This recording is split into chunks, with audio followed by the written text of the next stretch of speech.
ও খালা, তো ইলিশ মাছই যেহেতু রপ্তানি করবেন, তাহলে দেশের মানুষে বকশত কিল্লে বানাইলেন, দেশের মানুষের কিল্লে বললেন যে আগে দেশের মানুষ ইলিশ খাইব, দেশের মানুষের সকল চাহিদা পূরণ হইব, তারপর আমরা বিদেশে যাই রপ্তানি করব। তো এখন খালা ইলিশ খাওয়া হারাম আর রপ্তানি আরাম হয়ে গেছে কেন? তাই বলি আবার 3000 কিলো পাঠাই দিচ্ছেন তাদের পূজার আগে, যারা কয়েকদিন আগে রাজনৈতিক বন্যা পানি চাপাই দি আমাদেরকে পানির ভিতরে ডুবা মেরছে। বন্যার পানিও তো এখনো শুকাইনো কালা, কিন্তু আপনাদের মুখের কথার সাথে সাথে পল্টি হয়ে গেছে। আমরা জানতে চাই ঠিক কোন কারণে, কোন চুক্তিতে এবং কোন লাভের আশায় তাদের সাথে আপনারা এই কাজটা করলেন। কারণ বিদেশ নীতি, কূটনীতি এগুলো তো একটা রাষ্ট্র চালাইবার মূল চালিকা শক্তি, মূল যন্ত্র। তাহলে নিশ্চয়ই পাশের দেশের সাথে সুসম্পর্ক রক্ষা করিবার লাই এবং তাদের কাছ থেকে বেনিফিশিয়ারি হইবার আশায় নিশ্চয়ই এই কাজটা করছেন। ওই বেনিফিশিয়ারিটা কি, কোন বেনিফিটটা আমাদের হয়েছে, এটা কিন্তু আমরা জাতি জানতে চাই। নইলে জাতির সাথে কিন্তু ডাইরেক্ট গাদ্দারি করা হইব। কারণ যেই দেশে এখনো দেশের মানুষরা 1800, 1900, 2000, 2400, 2500 মানে যত বড় সাইজ তত বড় দামের ইলিশ এই দেশে আছে।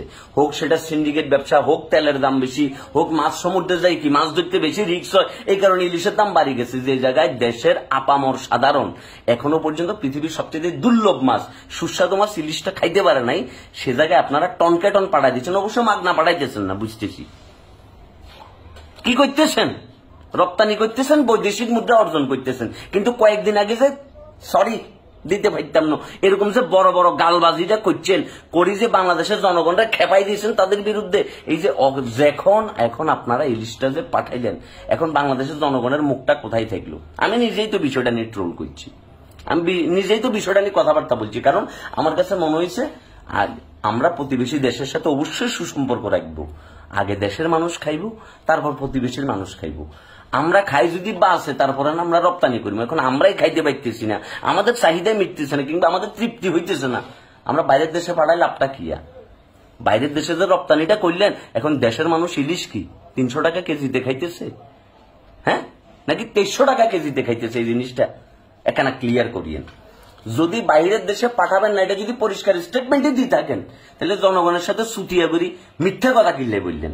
যে জিনিসটা মুখে রাখতে পারবেন না, যে জিনিসটা কাজে প্রকাশ করতে পারবেন না, ওই জিনিসটা কখনো মুখে ফডর ফডর করিয়েন না। এতে জনগণ আপনাদেরকে সুতিয়া ডাকবো, জনগণ আপনাদেরকে গালমন্দ করব। আপনারা দায়িত্বে আছেন, শেয়ারে আছেন, আপনাদের কাজ হচ্ছে দেশের পররাষ্ট্রনীতি, কূটনীতি, পলিসি, ডিপ্লোমেসি সবকিছু সামলাই দেশকে কিভাবে ঠিকঠাক রাখা হয়। জনগণের মস্কারি করিবার দায়িত্ব কিংবা অধিকার আপনাকে কিন্তু কেউ দেয় না। এই যে জনগণ এখন বিষয়টা খেপে গেছে, জনগণ একটা ভালোবাসার জায়গা থেকে আপনাদেরকে একটা নির্দিষ্ট জায়গায় নিয়ে আসছে, একটা শেয়ারে আনছে, একটা পাওয়ারে আনছে। আপনারা এখন জনগণের সাথে আল্লাহর ওয়াস্তে বেমানি করিয়েন না। এই যে 1400+ ছেলে পেলে এখনো নিহত হয়ে গেছে, 22,000+ মানুষ এখনো আহত। চিকিৎসাটার ব্যাপারে কি কি করছেন এটার ব্যাপারে কেন পরিষ্কার জানাই দেন। ইলিশ তো খাইতাম না, অন্তত যারা আন্দোলন সংগ্রাম করি সুস্থ মরি যার গই হেগুন কেন চিকিৎসা এগুন দিয়েন, তাদের পরিবারের কেন খেয়াল করিয়েন। আর যারা একদমই চলতে পারতেছে না, অন্তত একটা চাকরি বাকরি রইল কি, কোন একটা কাজ কাম করি খেবেন একটা ব্যবস্থা করে দিয়েন কেন। কিন্তু চাপাবাজিটা করিয়েন না। এই দেশের মানুষ চাপাবাজি শুনতে শুনতে অতিষ্ঠ হয়ে একজনের শেয়ার থেকে সরাই আপনাদেরকে দায়িত্ব দিয়েছে, সম্মানের সহিত ভালোবাসি। এখন তাদের সাথে যদি চুটিয়ামিটা করেন, এটা ভাল লাগবে না। আমি কোনোভাবেই বলতেছি না রপ্তানি করা খারাপ, রপ্তানি করলেও দেশের যে কন্ডিশন, কিছু ডলার এবো, বৈদেশিক মুদ্রা অর্জন এবো, কিন্তু মুখে তো বলছেন এক কথা, কাজে করতেছেন আরেক কথা। জনগণরা তাদের বিরুদ্ধে উস্কাই দিই, খেপাই দিই, এখন আপনারা করতেছেন আরেক কাজ। এটা তো হইল না। জনগণরা আগে খাওয়ান, তারপর পাঠান, আমাদের কোনো সমস্যা নাই। আর এখন যে পাঠাই দিয়েছেন 3000 টন, এটার এগেনিস্টে আমরা কোন ফায়দাটা দেশের হয়েছে এটা আমাদেরকে একটু জানাবেন দয়া করে, কেমন?